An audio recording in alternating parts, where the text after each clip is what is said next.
for a few years in So Estonia. is that, and by that stage, that first, when you're going in that first competition, I mean, I'm going to understand the structure of rally, at least then.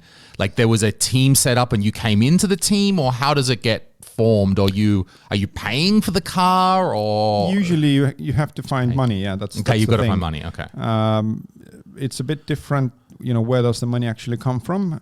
From the beginning, you usually have to have, family, friends. Basically it's like investing in a startup. Okay. The family, friends are fools are the first investors. It's the same within any sport, basically. So, luckily we were in a position to, and in the very beginning, it's not that expensive as well. It is like expensive in like, if you compare it to a regular car or something like that, Sure. but it's not like millions we're talking about. So, at some point you get to a point where kind of family, friends, and fools is not enough. Sure. So you got to find sponsors, and this is where it actually gets difficult, and this is where most of the people stop as well, because it's just impossible.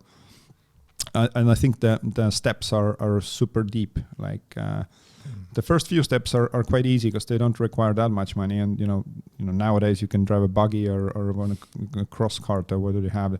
They're not that expensive, but when do you get your actual rally?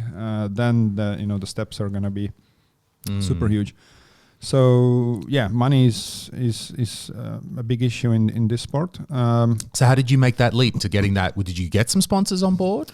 Eventually, yes. Okay. It was all the funding of a rally driving. Usually, it's not that about it basically is a marketing business. Sure.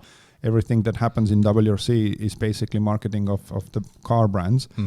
But if you go on a lower level, it's more about kind of relations and kind of a PR thing. Drivers and teams are using sponsors as more as a kind of a club kind of a system. So what it means is that if you're a rich company or something and you want to sponsor a rally driver, and you do events with them, you put their sponsors in the car and drive them around and they're happy. And so it's not that kind of a logo on the car thing that people are gonna buy your product based on the logo you saw in a car, but the actual atmosphere and the kind of message that comes along with it. So usually it all comes down to relations, and I think we were really lucky with that we knew right people, and my father has a big role in it as well, being at the right place at the right time, I think. I've often wondered that about sport. How does sport at some level get kickstarted? Because I was watching, I forget where it was, but it's like, for example, the Tallink Tennis Center out in Lastnamer. Like, why the fuck would Tallink need to sponsor a tennis center? But as I understand, there's some will from management. It's not like they did market research and Tallink worked out the tennis players are the ones. No, it's some will from management. I would say that most of the sports sponsoring in Estonia works like that. Okay. If the manager himself is a fan of golf, then sponsor a golf tournament. If we look at the rallying as well, after me, guys that came along, most of the guys were like well-connected families, I would say. So you kind of get the wheels turning. Even if we talk about Marco Martin, like the first things he did, coming from nowhere basically, didn't have a personal huge backing or something like that. But he met the right people. Co-driver knew a lot of people. So you kind of get a sponsorship on board, not based on the actual logo on a car, but based on the connections and people who think it's cool, the thing you do. And they want to hang along. It's kind of a more mentoring style of a business than just sponsorship. Oh, okay. So they might actually take an active role, like the sponsor wants to kind of maybe even get to know you or something, and be an active, feel like they're really part of this. Well, Oleg Royce is a big supporter of Oitanak.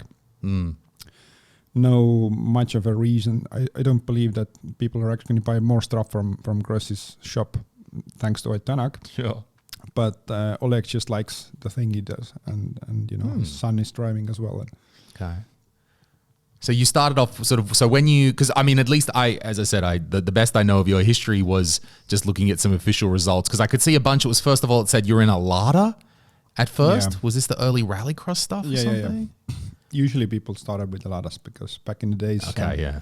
that was the simplest thing you do. Mm-hmm. And then into a Hyundai, and then I saw Hyundai, into the, there was a bunch of Subarus, yeah. different kinds, mostly Imprezas. And then it ended up in Mitsubishi Lancers in the last few years, which was already like world level. So basically, we kind of climbed up the ladder until 2006. Won Estonian, like basically everything in Estonia. There's Estonian championships, like in overall group and everything like that with the teams. And kind of graduated to WRC.